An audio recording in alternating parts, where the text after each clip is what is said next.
Écoute-moi bien, toujours en 2 Timothée chapitre 3, le verset 15 à 16, où il est écrit: toute écriture est inspirée de Dieu et utile pour enseigner, pour convaincre, pour corriger, pour instruire dans la justice, afin que l'homme de Dieu soit utile à toute bonne œuvre.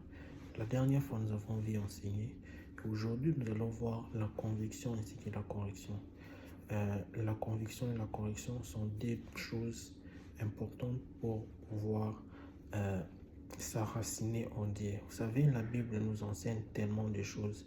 Et ces choses que ça nous enseigne, si tu n'es pas convaincu de cela et tu ne te laisses pas corriger par rapport à ça, ta vie chrétienne va tourner à rond. La conviction, c'est le fait d'être convaincu de quelque chose. Et la correction, c'est le fait d'apporter les renouvellements, quelque chose de bien à ce qui était mal. Alors, c'est cela le but de la parole de Dieu. Peut-être si je peux donner un exemple, je dis la Bible dit fuir l'impudicité. Peut-être si tu étais impudique auparavant, ça te parle de fuir ça. Et lorsque tu es convaincu de ça, c'est alors que ça va t'amener à corriger en fuyant, en ne pratiquant plus l'impudicité. C'est ça le but de la parole de Dieu. Le deuxième exemple que je vais donner, c'est la Bible dit: garde ton cœur plus que toute autre chose, car de lui viennent les sources de vie.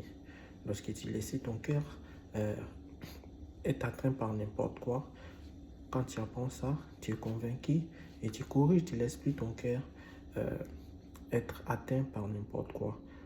C'est vraiment ça ce que la parole de Dieu vient faire dans la vie des enfants de Dieu.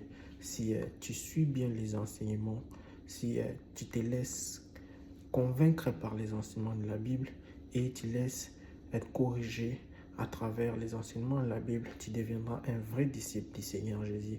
Et lorsqu'il reviendra, il sera glorifié par toi. Aussi, lorsque tu meurs, tu vas être glorifié par lui parce que tu as été un modèle sur la terre. Laisse-toi convaincre par la parole de Dieu et corrige ce qui était mal dans ta vie et tu verras devenir un véritable disciple de Jésus-Christ. Que Dieu te bénisse.